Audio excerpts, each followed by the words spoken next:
Got it. Yeah, makes sense. Good morning, and thank you all for attending today's meeting of the Nashville Board of Fair Commissioners.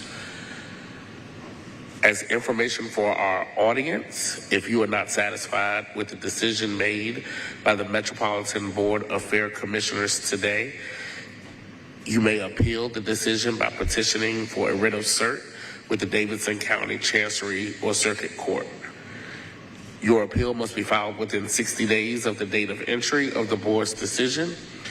To ensure that your appeal is filed in a timely manner and that all procedural requirements have been met, please be advised that you should contact your own independent legal counsel.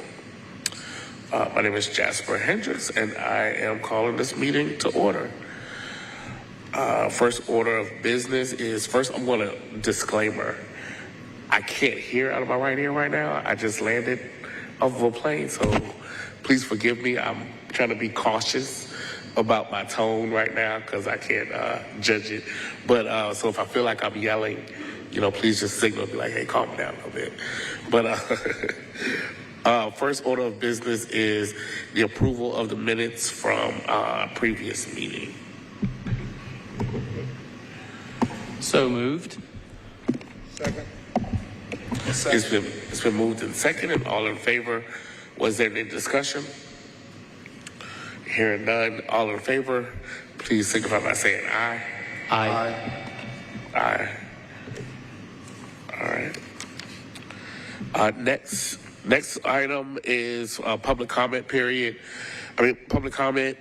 There was no one who signed up on the form. Did anyone who missed the sign-in would like to speak at this time? This is your opportunity. Madam Secretary, please indicate that no one has offered public comment. We will move into our informational reports. We will begin with our campus partner updates. And we have Dirk here from Mixed Use.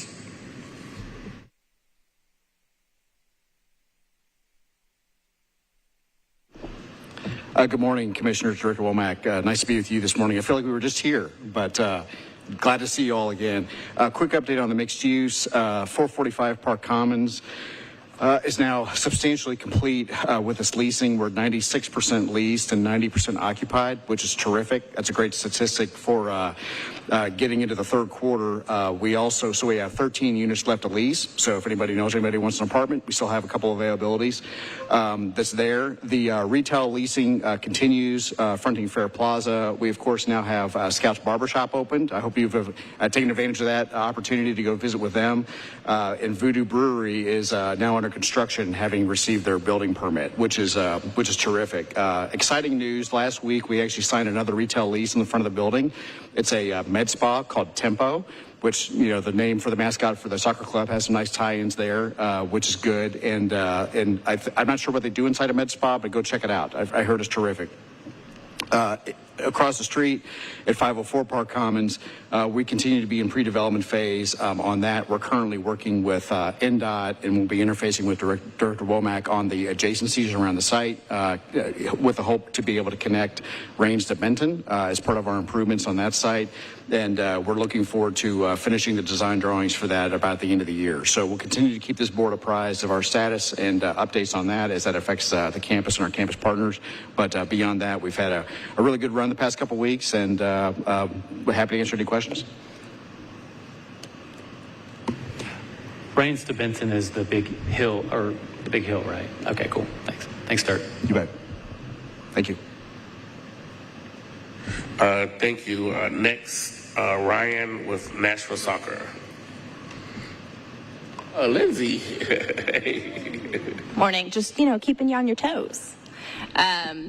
Well, I appreciate being here. It's always nice to be here when we've had a good season. As you've heard from Ryan, I'm sure in past meetings, we are doing very well this season. So we are 4th in Major League Soccer, 3rd in the Eastern Conference, and 4 points behind the league, or the Eastern Conference leader, Philadelphia Union. This Saturday, we play away at New York City FC, and then the following Saturday, we play against Orlando at home at Geodis Park, and they're right behind us on the table. So it's been a really hotly contested race, which makes it extra fun. And Sam Surridge, one of our DPs, is the league leading goal scorer, 18 goals. So it's been a good season so far. I thought I'd share two stats. We hosted Aston Villa, English Premier League team, 2 weeks ago. And what we found is that 22% of the individuals who attended the match had never been to Geodis Park before. And I think that's very interesting because it shows that these sort of different non-Major League Soccer events we do bring different people to Geodis Park in this neighborhood. Also, for the FIFA Club World Cup that we hosted in June, the 3 matches, over 70% of the individuals who attended those matches, one of those matches, did not live in the state of Tennessee. And in fact, 11% of those folks, 22% of those folks were international, mostly from Argentina, but it's really good for the city, heads and beds. So those were interesting stats that we had gotten. Also, this Saturday, we have our 3rd annual 5K at Geodis Park, so hopefully all will join us for that. And next Wednesday, we have our 2nd public meeting of the Community Advisory Committee. So hopefully we'll see some of you folks there for that. And I'm happy to answer any questions. Thanks, Lindsay, for the update. Just Yeah. always like to ask, especially on your event days, is there anything that the campus can do to assist you guys better? I know you guys work with Laura really well, but is there anything specific you can call out that you could see make the event days go more smoothly for you guys? I don't think it's event days. I know next year is going to be a little challenging for us. Maybe not everybody knows this, but with the World Cup coming to the United States next year, Major League Soccer will be shut down for a little over a month. And so our schedule is a bit more condensed, and that, as Director Womack knows, will be a little bit challenging for us as we work through the schedule. So I think that's our biggest focus right now, is kind of working through that puzzle. Anything else? All right, thank you. Thanks. Next, we'll hear from Bob with the track. Morning. Thank you. We had our event last weekend, and good crowd, over 100 race cars, so had some excitement there. The crowd was very into it with the drivers. We had some crashes and some points battles going on, so we had, again, terms of some excitement, some had to be disciplined, but overall we had a lot of positive comments on the event. Again, a good crowd and cars. We now focus, we've been trying to help the fair, Scott and Laura and everybody, to get ready for that, and the monster trucks. And our next event will be Cancer Awareness on October 4th, and then the All-American race in November. So we possibly are still working on one makeup race. Schedules are tough, working with soccer and everyone. And other than that, that's kind of a recap of what we have coming up. When you say schedule are tough, it's just finding days to get that rescheduling in? Yeah, between the race guys' schedule and other racetracks and your schedule here on campus, it gets difficult. We try not to race back-to-back weeks because the cars can't get themselves ready back-to-back. It's really difficult. So that's a dilemma. The schedule of the campus and then the other area racetracks is what we really have to battle against. What's your best estimation of what date you think you may have a makeup? Well, we only had 2 that we were working with the campus, and one would have been back-to-back, which would be this coming in August 16th, so we couldn't do that one.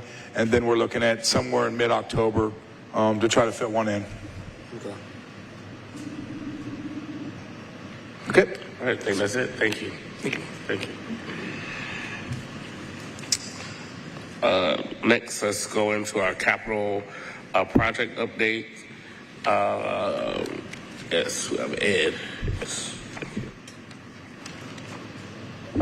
Good morning, all. I'll kick us off this morning. Hopefully everyone can hear me okay. As Dirk said in his prior comments, it has only been a little bit of time since we saw you, so not a whole lot of movement. But I will highlight a few things on the report. I think that's just good for context. I will say, as I typically do, that the figures that you have in front of you are about 45 to 60 days in arrears, and got a great example to highlight that this morning. That being said, as far as the Fairgrounds improvement projects, the first page that you have in your report, there's been no movement since the last time that I presented there, so all those figures are exactly the same. On the Fair Park, there has been one invoice that's been received in the past 2 to 3 weeks. That's related to maintenance for the Fair Park area, which is an ongoing routine that happens. So that's counted for every month, again, just in arrears. But I would highlight on the infrastructure project. So when we were here last time, we had highlighted a couple of things that were going on. We had mentioned things that were happening at Lot 2, the parking lot work. And so the work that had taken place in June, which was kind of the significant first month of that work, is now what's been billed for. So, we're in August, again, so we're seeing that bill for the work that took place in June. So just wanted to let you know, that's kind of the cadence. I know I say that same blanket statement every time I get up here, but I think it's a good opportunity to highlight a very specific example of you'll see the work maybe a month or two ago, and then it'll be reflected in the budget here before you. And that amount was about $150,000, largely excavation work that took place over on Lot 2. Any questions? Mm-hmm. Thank you. Good morning, everybody. It's a pleasure to be here. I'm John Chaney with Collier Engineering. I've got 2 gentlemen with me. Don Collins, he's our Chief Principal Engineer, and Mr. Benny Word is our Special Projects Director. I've got 3 projects I'd like to give you a quick update on. The first is the Windgrove Street intersection improvement. The overhead utilities are in process of relocation, and that is nearing completion. The TDEC notice of intent resubmittal is expected for approval, and issuance of notice of coverage. Required potholing operations are being coordinated for upcoming mobilization. There are several gas lines in the area, and that potholing will allow us to determine the horizontal and vertical elevation and alignment of those, so that we can avoid conflicts with the new services. Lane closure permits will be required for that operation from both Metro Nashville and from TDOT. The Lower Coliseum Way Road realignment, the required flood study revisions are complete. An updated flood study has been approved by Metro Water Services contract reviewer. The proposed stormwater design for off-site stormwater has been revised to a sand filter system to reduce the upfront capital cost and the long-term maintenance cost associated with that system. The adjustments to Coliseum Way Phase 1 infrastructure are also underway based on the as-built information that we have. Following those revisions, there'll be a resubmittal to local review agencies for their feedback and ultimate approval. The sand filter stormwater details are in the process of being designed and being incorporated into the plans for the resubmittal back to Metro Water Services. The third project is the multi-purpose Lot 2 improvements. I had a meeting last week with the contractor. The retaining wall is complete. It's installed to its completion, full height.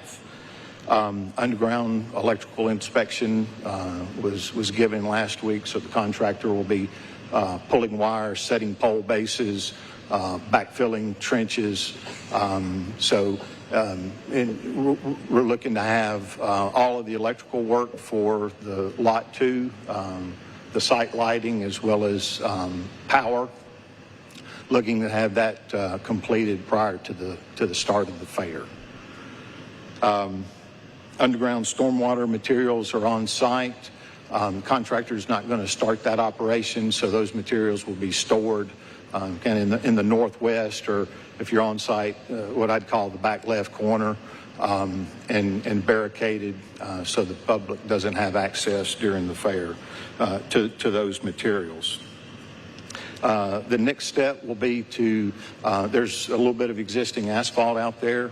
The next step will be to cut that down to final subgrade and then they'll be installing a 6-inch lift of compacted base stone. Temporary fencing will be installed around the wall and the stored materials during the fair. After the fair is finished and broken down and moved out, the contractor will be working on installing the underground storm drainage system, the water services, the bioretention pond, and the final pavement and asphalt, along with the Permatrack boardwalk. So, thank you.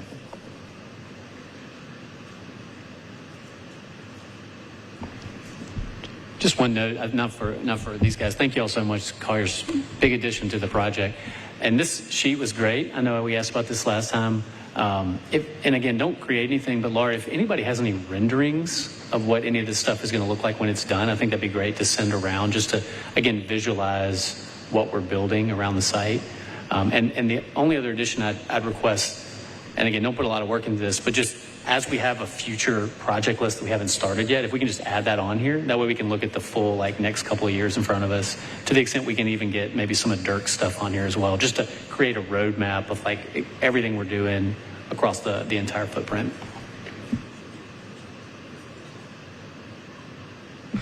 Thank you.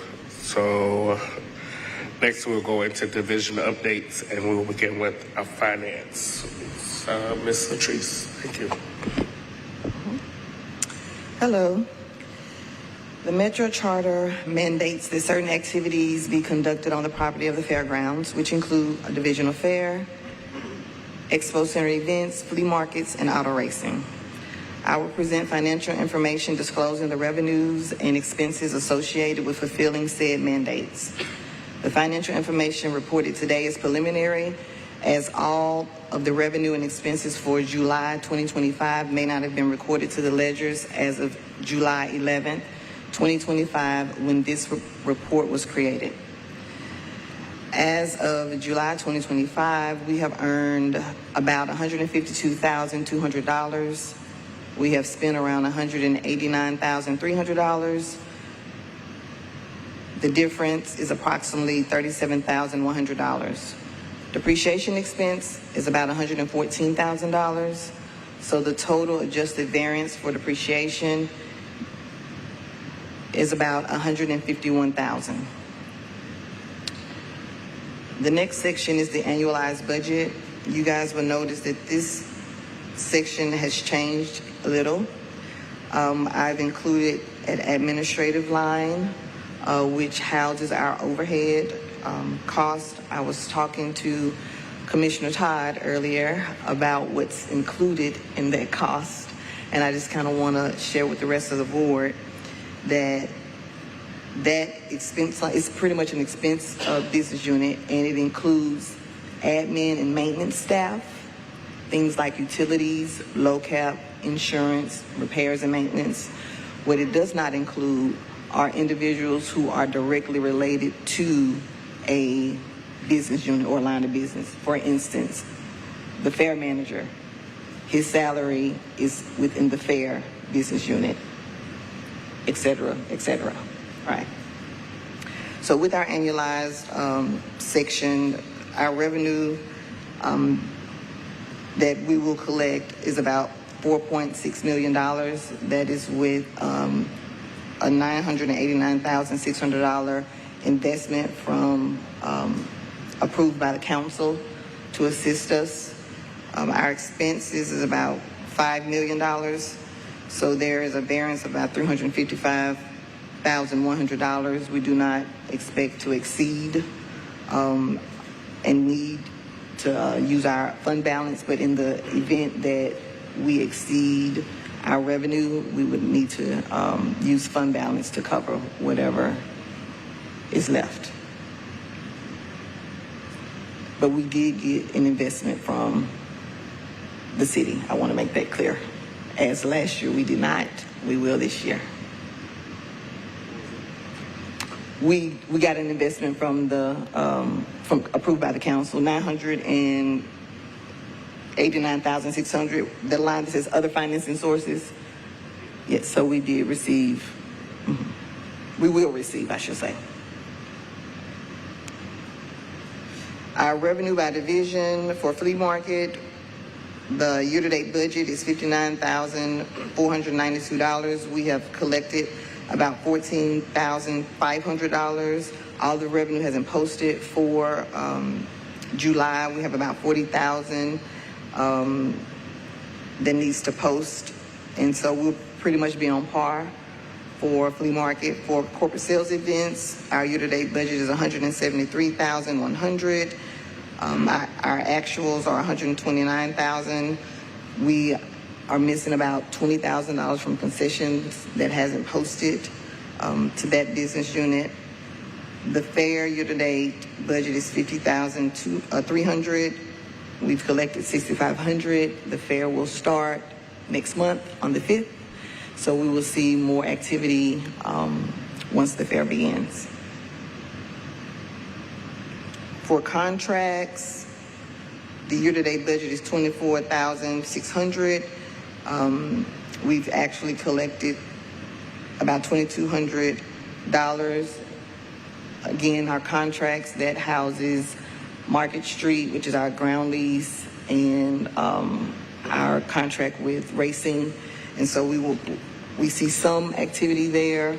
All of the about $2,000 hasn't posted from racing yet, and of course our ground lease, we don't receive that until January 1st. And again, other finance sources, our year-to-date budget is $82,500. We have not received any of that money yet. They typically post that quarterly, so we'll see some activity probably around September. For expenses, for flea market, our year-to-date budget is $30,967. We spent $45,500. There's a variance of about $14,500. And I'll just give an overall for this. We're within our budget for expenses. We have to get some allocation to reallocate some things right now.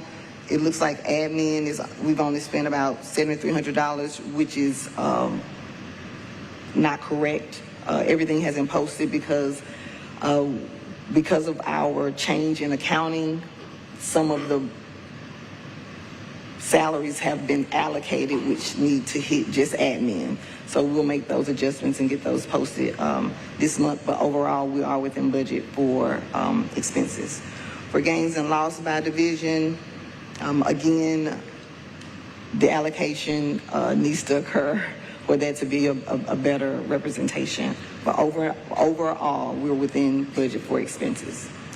For our other accounts, our beginning balance is $343,118. We haven't had any activity, and that's our tax appropriation. We haven't had any activity yet, but when we do, I will make sure that I post it. For our aging report, we have $43,100 roughly of outstanding invoices. All of the promoters have been invoiced, and we expect to receive payment for most of them. Any questions? So, Therese, thank you for that overview. It's really helpful. And I think, thank you for calling out how the administration line item is broken out. That's something for us to continue to think about as we're thinking about overall profitability of these events. One question I had on revenue, I should mention, by the way, again, good explanation on the expenses. You guys are doing good with expense control, even though this is not showing that. You can see it in the roll-up. Revenue side, Scott's done a great job Scott and our partners have done a great job coordinating to create some good flanker events for the fair. Have we reevaluated our revenue projections for the fair this year based on some of that large events, or are we sticking with what we budgeted at the front end? Maybe that we I should say, maybe we shouldn't revise them. I guess what I want to know from you is, have we revised those or looked at those revenue numbers based on sort of the programming that the fair has gotten in place to this point?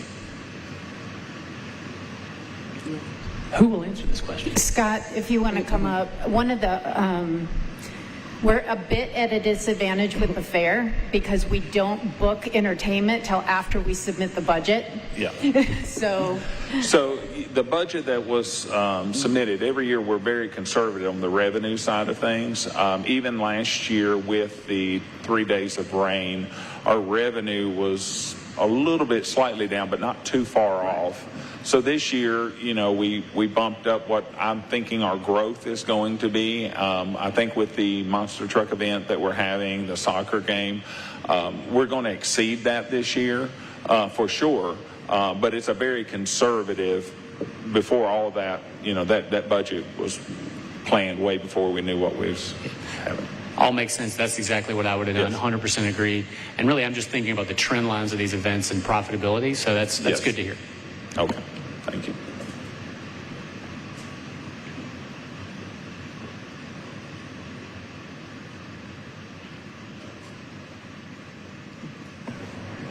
All right, Jasper stepped away to go use the restroom. We'll continue on. Oh, so Trees, Oh, I'm sorry. Anthony, is please. Rockin' Pod and Jurassic Quest, are they on the schedule for this year? Say that again. It's hard for me to hear, but Is Rockin' Pod and Jurassic Quest, are they contractually on the schedule for this year? I do not think so. But I have our events manager. He can speak to it when it gets to be his turn. He'll speak to it. All right.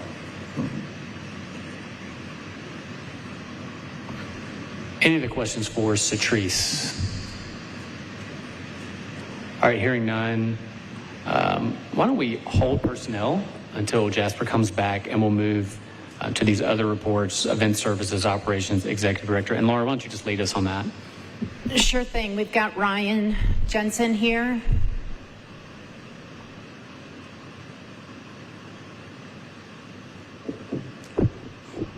Morning, everyone. To answer your question, no, they are not contracted for any upcoming events. Just to kind of reiterate, we have been in contact with them and kind of working through some issues there.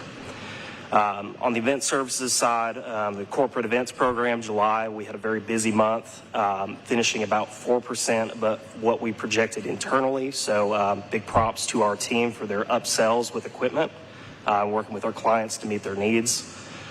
On the flea market side of things, we're kind of continuing towards this new average, with July and August tending to be some of our slower months, so it's looking about on budget, on pace with that. We're still committed to programming our empty space in Expo 3 and consolidating vendors in Expos 1 and 2 and outside space, but ultimately we're looking towards the growth and planning internally on some new programming there. Any questions?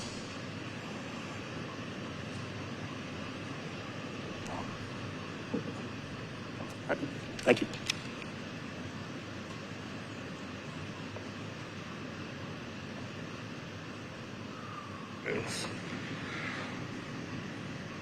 So operations, Ronnie.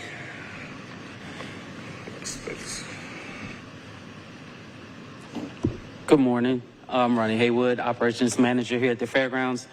Just have a couple of things that we're working on. I'm working with LSI on getting ready for preparation for the fair. We're going to be bush hogging and getting the areas cleaned up there.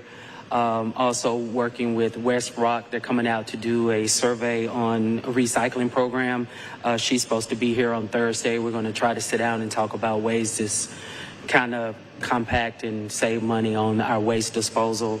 And also with maintenance, we're working on some electrical drops for the fair also. We got those completed, so we're going to put those up this week. And we'll be in pretty good shape.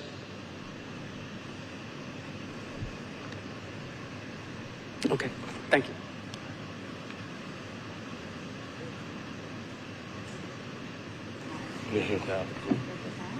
Executive Director's report. I can. Yes. Yes, so I just have a couple things. I do kind of want to talk a little bit about our next couple meetings. So I'm going to suggest that we not have a meeting in September because of the fair that usually occurs. October, I would like to send a poll out after this meeting for the October meeting, just because it does have a tendency to fall during a fall break with the kids. I am not sure when fall break is, since I don't have school-age children. But I do want you to look at that, please, too, so we know in advance. 13th through the 17th. Yeah, 13th through the 17th for Anthony and I. So that's 2 of your 4. And So I don't that know is, Diego's. so we will. And Metro Legal. Yes. So we will look at. I didn't know Metro potentially- Legal took a fall break. That's awesome, man. I need to go work for Metro Legal. That's a good setup. All right, so we will look, in order to hit our minimum number of meetings, we will need to reschedule October then to make sure we have a quorum, as well as November. I emailed you all, I think yesterday, about the November meeting. It happens to fall on Veterans Day, which is a Metro holiday, which I'm assuming then Metro Legal will be off and IT will be off. We will be working because we have Christmas Village that week. Again, we would have to relocate the meeting, so I had proposed moving it up a week to November 4th. So I will go ahead and put this into like a poll to all the attendees, as well as a lot of you in the audience who normally speak on those reschedules, so that everybody can kind of coordinate for those next meetings. I do want to mention, too, one of the things that we are working on. Bob had mentioned that the All-American 400 comes up, and always that is kind of attached to that week is an absolutely wonderful Speedway Hall of Fame banquet. We've got, I believe, 6 inductees this year, and all very well-deserving. So I would open the invitation for any board members who would like to attend that event. It is wonderful to see the inductees. November 5th. Is that correct? November 5th? When it should be Wednesday, November 5th. And I will send out an invite and a calendar hold for you if you can attend. I'd be happy to have. And then I also wanted to mention that Christine, I thought it was really important to recognize some anniversaries that we have, work anniversaries, and we have an employee, Isaac Rowland. He is not here today. He works second shift. He has completed 20 years here at the Fairgrounds. So wanted to congratulate Isaac on 20 years. Thank you. Do we need to go back up to personnel? Okay. So we will take back up personnel committee report. All right. The Board of Fair Commissioners Personnel Subcommittee met on August 12th, 2025 at 8:30 a.m., which for those in the audience is 30 minutes before this meeting. We went over 2 items which we're going to give a report on for consideration by the full Board of Fair Commissioners. First is the process for Executive Director's annual performance appraisal. And I should say, Anthony, I like this approach, but obviously, Jasper, we want to hear your opinion and everybody be on board. This is the process where we as the board manage Laura. Laura manages the staff. This is our process for managing Laura's performance appraisal. And this is what we landed on, similar to last year with just a couple of the months pushed back. So this is the same as what we did last year, but with a couple of the months pushed back. So the executive director will submit her goals and objectives to the Fair Board for the upcoming fiscal year, which starts July 1st at the May Fair Board meeting.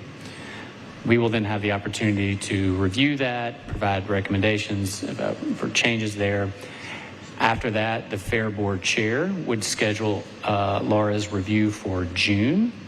If the chair's unavailable, then the Vice Chair will do the review in June.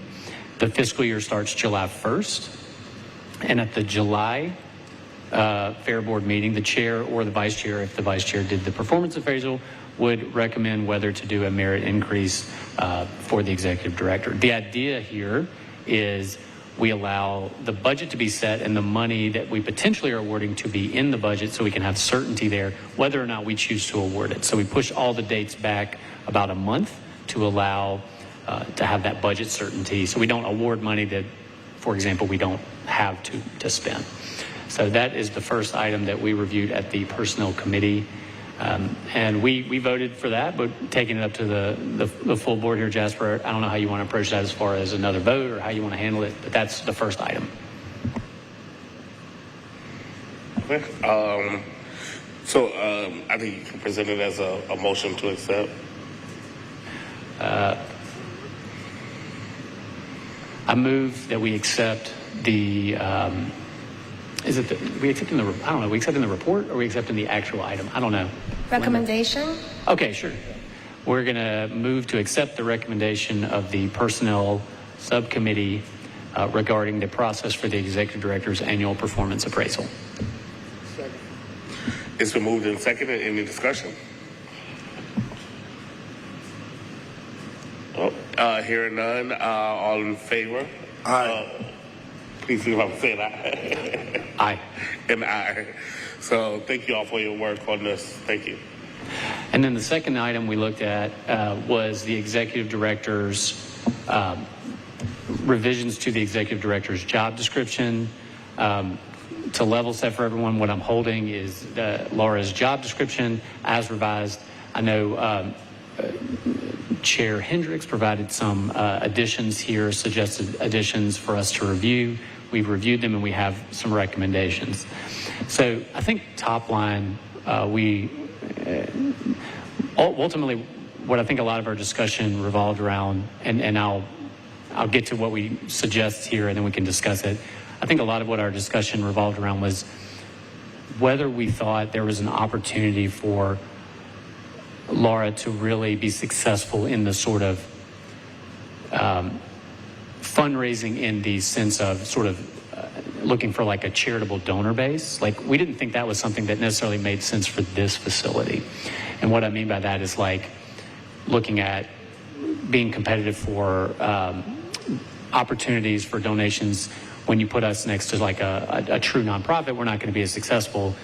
On the flip side, where I think there's an opportunity for her to be really successful, there's things like formal grant programs, corporate sponsorships, naming rights. Those things we thought made sense, but what we're going to suggest is that some of the, the sort of philanthropic investments, that language we thought was a little bit of a stretch for this as a government facility. Obviously, we want to definitely discuss that as a group, but what we're proposing is that we revise this fundraising and development section to strike the first three bullets and make the fourth bullet read, I'm going to read this slowly, seek out grants, comma, corporate sponsorships, comma, naming rights, and comma, other external funding aligned with the mission and priorities of the Fairgrounds. And again, the goal there is to sort of bucket everything together in one and have it in one bullet. We also thought a lot of the other bullets were somewhat captured in the fiscal management and business acumen section above. Again, it's not bad to restate it, but we just thought some of it was already covered in that section. So that's the report from the committee. Anthony, anything you'd add to that? No, sir.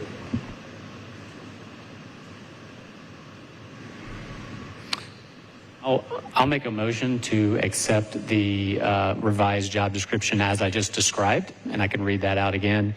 It would be a fundraising and development bullet saying seeks out grants, comma, corporate sponsorships, comma, naming rights, and other external funding aligned with the mission and priorities of the Fairgrounds. And I'll make that motion. Second. It's been moved and seconded. Any discussion?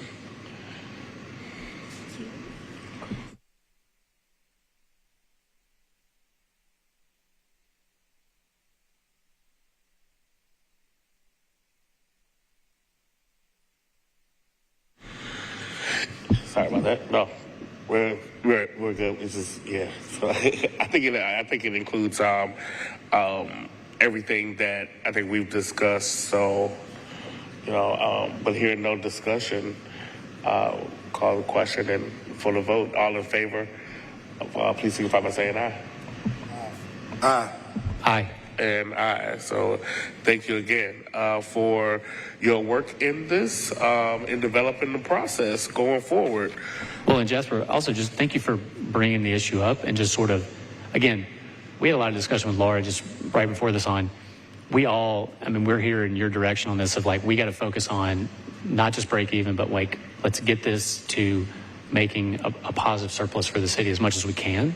And we definitely gave that direction to her as something that's a focus here. So let's get to break even, focus on some of these issues, and then some of these programs to break even, and then move forward past that. Thank you. So moving on to our next agenda item, we don't have any old business to discuss. So moving into new business, discussion regarding criteria for naming rights. Thank you. In light of the addition to the job description, I thought it was really important for us to be very aligned on what we're looking for naming rights. I sent you some information. It was not as organized as I like, but I wanted to make sure that we did a review of existing metro ordinances as it relates to naming buildings and our programs. And then there was also some AG opinion that was written about using or accepting naming rights or sponsorship when a building was constructed using public funds. So that was shown, at least by what I read on the opinion, that it was okay to do that. But then there's some other considerations as far as, are there any types of businesses or people that you would want to exclude from naming rights? What about morality clauses? You could name a building for somebody and then, I don't know, they get arrested for a crime or something. Like, how do you manage that? So there also are some prohibitions in some of our leases, like our ground lease with Walsh Management, Market Street. There are certain prohibitions for certain types of businesses that can be. So do we want to use that as a guide for what types of companies that we're seeking naming rights from? We also have some questions into legal, and I know Erica's got some information to share as well, but we've also reached out to procurement to see if this is something that would require a formal solicitation and a competitive environment. So if it's okay with you, I'd like to turn it over to Erica to talk about some of the research they've done in Metro Legal. Sure. So there's a Metro ordinance. It's 1326-010 and 020 that require council approval for naming of public buildings. So we do think that council approval will be required for any naming rights that the Fair Board seeks to go after. The ordinance has very specific requirements as well. It requires that any ordinance, I'm reading section 1326-020, subsection A, any ordinance filed with the council seeking to name a public building or structure after a person or company shall attach biographical information of the person to be so honored, and if a company, information relating to its history and contribution to the metropolitan government. Any ordinance filed seeking to name a building or structure under the operation or control of, I'm sorry, I just lost my place, of the metropolitan government shall have a recommendation of the Fair Board prior to its second reading at council. And then if the board would like to see the facility renamed or demolished or sold, then we'd have to go back to council for that.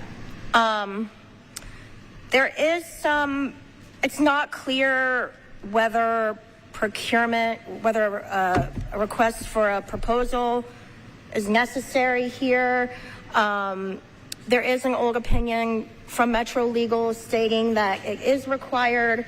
However, the sponsorship ordinance that was passed last year for the Fair Board was not in existence at the time the opinion was written. So we'd like to look into that a little further, because the sponsorship does, or naming rights do appear to be a form of sponsorship.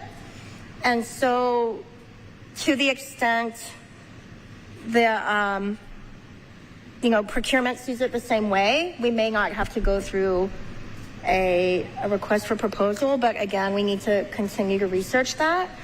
And as far as, we also want to, like, depending on who either submits bids or you contract with, however it's going to work, we also need to check for conflicts, Metro conflicts.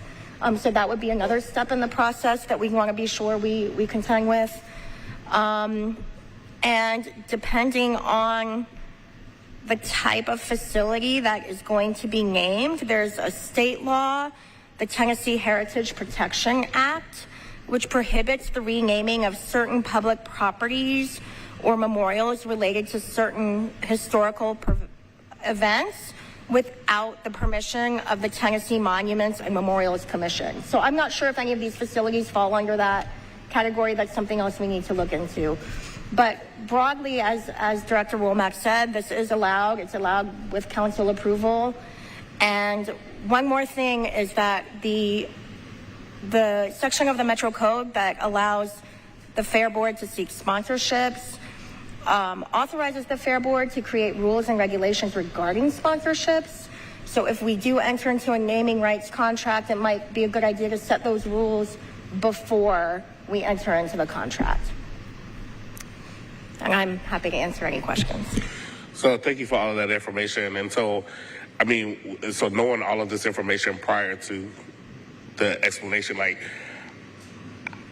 I think the next step is to figure out, we know what buildings we have on campus, which buildings can apply, do apply. And I think the discussions that I think I have led have been concerning with, and I think maybe we can start there. And so maybe I can give some direction. We're looking at the pavilions. We're looking at this Expo 1, Expo 2, because I think the examples that I gave was just like maybe Tractor Supply. I mean, we are the fair. You know, Tractor Supply is, you know, next door. Like, will Tractor Supply be interested in Tractor Supply Expo 1? You know, Expo 1 being named after Tractor Supply. I went to Chattanooga, and First Horizons Bank has First Horizons Pavilion, you know, at the Chattanooga Market. You know, I mean, First Horizons has a big presence here, you know, but we have several companies that are moving into Nashville, you know, and they're bringing a lot of people to Nashville, you know, and I think having a connection, I mean, for example, Alliance Bernstein, I think I've mentioned them before, like, you know, they've brought thousands of employees here to Tennessee, and they're looking for things for their people to do to stay engaged and to want to stay in Tennessee, because they're bringing them here for a few months, and then I know several people who have left because it's nothing to do, you know, for their families. You're bringing them from New York to here, and, you know, and I've been thinking, like, you know, it's just an example, you know, so, but we have, you know, the pavilions outside, we have those 3 structures out there, you know, let's begin with something, you know, and figure out, you know, what it is. So I'm not talking about Market Street, I'm not talking about what's up there, I'm talking about what we have right here, and what can we, and this could be the test, you know, to figure out, like, what we can and cannot do. And then we can use this to set the parameters, to set, you know, what the guidelines would be for, you know, sponsorship. So I don't know how you will feel about that, Madam Director, but, like, let's take a look at Expo 1, 2, and 3, the pavilion outside, and then the 3 structures, 2, 3, the parking it's out there. But yeah, and figure out, maybe even the lawn,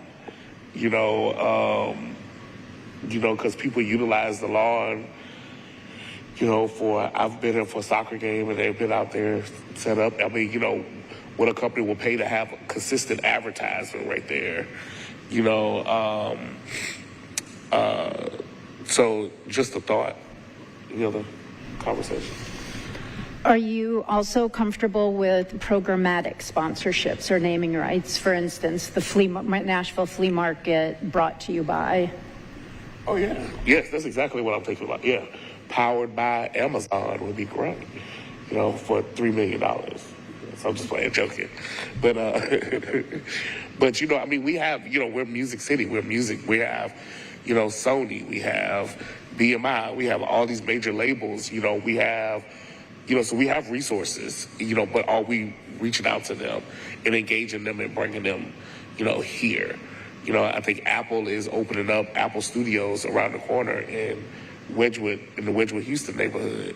Have we engaged with them, for the fair or for our music events, to see if they would be interested in, some type of sponsorship? Live Nation is up the street, so we have a lot of neighbors that I think we can engage and help fill, making sure that our events are, they're good partners to advertise with too, to let people know that these events are happening and that and this is a place where you can come and have fun, live, work. Once they get here, they can see, the value of the properties. But I'm all in favor of that as well. Since we do have to come up with a policy, how would you propose, I just want to kind of discuss looking at some of these considerations that I sent previously. How would you like for me to solicit your input on this policy development in consideration of some of these points? What would be the... So maybe you guys can come up with what, once you find out the other information, you guys can send us a draft of what you've come up with, and then, maybe each of us can offer our edits, to the document. But we can start with a draft, from Metro Legal so that we can, see the legal parameters of what we're doing. Commissioner Hartley. I think that sounds good.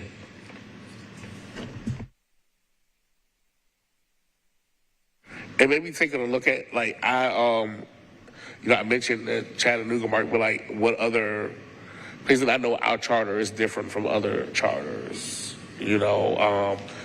but maybe state law, they have to operate within the same parameters within state law, but what some of the other fairgrounds are doing, isn't the Wilson County Fair, isn't that like Farm Bureau or something like that?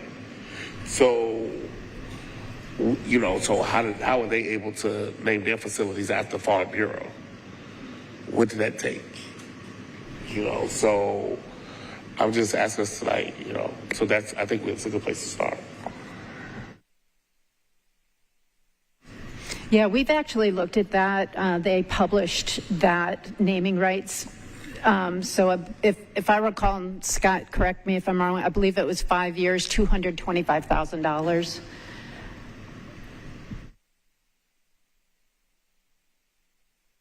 Should we look at multi-year sponsorship opportunities or just, okay? I think everything should be on the table. But then I think that's where those clauses will come into effect because, you may enter an agreement today with a company and then something may happen down the road. But that's what we have. As I said, we develop the policies, whether there is a morality clause or whether there is, some other kind of, if you dissolve your company, we want the money in advance just in case they decide to sell to somebody else and the other company doesn't want to, make the commitment. I think we have to, but I think taking a look at what Wilson County. Is it Wilson County? Mm-hmm. Okay, taking a look at what Wilson County, what they did with the Farm Bureau, and what other localities have done, could help, pave the way, for our processes.